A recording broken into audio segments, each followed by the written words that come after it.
Donald டிரம்பின் அகங்காரமும் அவரது முடிவுகளும் காரணமாக 2020 முதல் இந்தியா மற்றும் சீனா மிகப்பெரிய எதிரிகளாக இருந்தன. ஆனால் இப்போது இரு நாடுகளும் நெருங்கி வருகின்றன.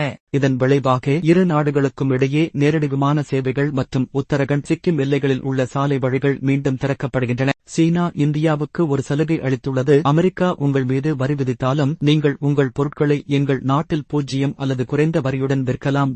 இந்த சலுகையை இந்திய தலைவர்கள் கவனமாக ஆராய்ந்து வருகின்றனர். இது ஒரு வகையில் இந்தியா விளையாடும் ஒரு தந்திரோபாய விளையாட்டு என்று கூறலாம். டிரம்பின் தந்திரோபாய தவறினால் 2020 முதல் எல்லைகளில் மோதல்களில் ஈடுபட்டிருந்த இந்தியாவும் சீனாவும் இப்போது ஒரே மேசையில் அமர்ந்து தங்கள் எல்லைப் பிரச்சினைகளை தீர்த்துக் கொள்கின்றன. இதனால் அமெரிக்க ஊடகங்கள் அனைத்தும் டொனால்டு டிரம்பை கடுமையாக விமர்சித்து வருகின்றன. தி வாஷிங்டன் போஸ்ட் இந்தியா சீனா நெருங்கி வருவது மிகப்பெரிய தந்திரோபாய தவறு என்று குறிப்பிட்டுள்ளது.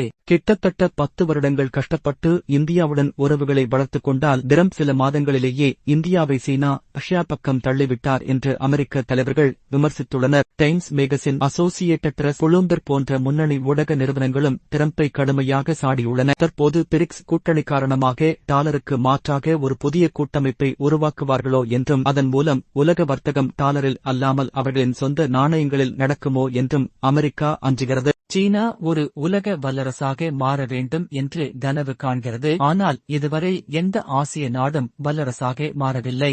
இந்தியா சீனாவுடன் சேர்ந்து வர்த்தகம் செய்தால் சீனா வல்லரசாக மாற முடியும். ஆனால் இந்தியா சீனாவை முழுமையாக நம்புகிறதா என்பதை காலம்தான் தீர்மானிக்கும். நாம் அமெரிக்காவையும் நம்பினோம். அவர்களுடன் ஒரு தந்திரோபாய கூட்டாளியாக இருந்தோம். ஆனால் கடந்த 70 ஆண்டுகளாக அமெரிக்கா மறைமுகமாக பாகிஸ்தானுக்கு ஆதரவு அளித்து வருகிறது.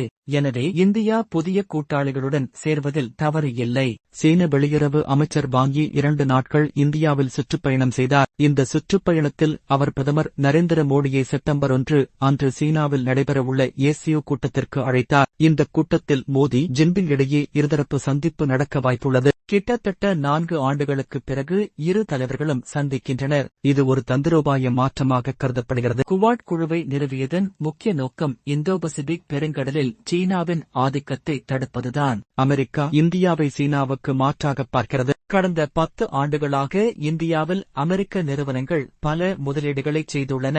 ஆனால் டொனால்டு டிரம்பின் அகங்காரம் காரணமாக இந்தியா சீனாவுடன் நெருங்க வேண்டிய கட்டாயம் ஏற்பட்டது. உண்மையில் இந்தியாவுக்கு சீனாவுடன் நெருங்க வேண்டும் என்ற நோக்கம் இல்லை. அமெரிக்காவுடன் தான் உறவுகளை தொடர விரும்பியது. ஆனால் அமெரிக்காவின் அணுகுமுறையில் பரஸ்பர மரியாதை இல்லாததால் இந்தியா இந்த முடிவை எடுத்தது. வாங் யீ மற்றும் அஜித் தோவல் இடையே 24வது சுற்று எல்லை பேச்சுவார்த்தைகள் நடைபெற்றன.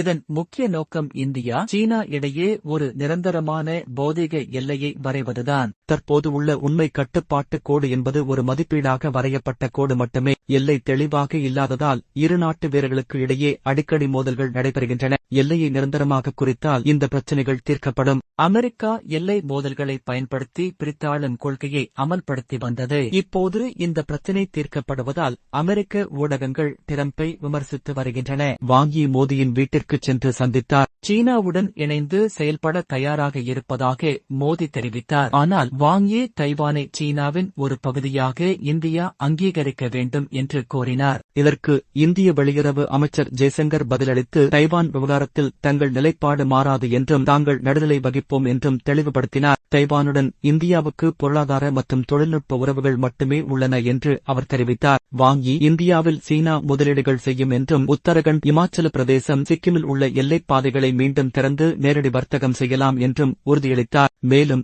அரிய கனிமங்கள், உரங்கள் போன்றவற்றை எந்த தடையும் இன்றி வழங்குவோம் என்றும் கூறினார். தற்போது அரிய கனிமங்களை பதப்படுத்தும் விஷயத்தில் சீனாவுக்கு உலகளவில் ஆதிக்கம் உள்ளது. இந்த விஷயத்தில் சீனா தனது வலிமையை வெளிப்படுத்தியுள்ளது.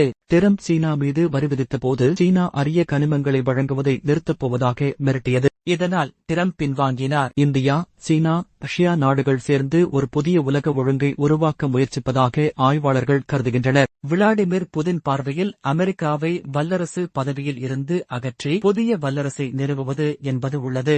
அலாஸ்கா கூட்டத்தில் ரஷ்ய வெளியுறவு அமைச்சர் செர்கேவ் அணிந்திருந்த டீசர்ட் சோவியத் யூனியனை குறிக்கிறது. இது 1991 இல் அமெரிக்காவிடம் அடைந்த தோல்விக்கு பழிவாங்க வேண்டும் என்ற ரஷ்யாவின் விருப்பத்தை தெரிவிக்கிறது. இந்த நாடுகள் இந்தியாவுக்கு ரஷ்யா, சீனா சந்தைகளை திறந்து அமெரிக்காவை நம்பி நம்பியிருக்க தேவையில்லை என்றும் இந்தியா தங்கள் வர்த்தகத்தை பிற நாடுகளுடன் விரிவாக்கிக் கொள்ளலாம் என்றும் அறிவுறுத்துகின்றன. இந்திய வெளியுறவு அமைச்சர் ஜெய்சங்கர் ரஷ்யாவிற்கு செல்ல இருக்கிறார். டிசம்பரில் புதின் இந்தியாவிற்கு வர உள்ள நிலையில் பொருளாதாரம் மற்றும் பாதுகாப்பு துறைகள் தொடர்பான உத்திகளை வகுக்க இந்த சுற்றுப்பயணம் நடைபெற உள்ளது.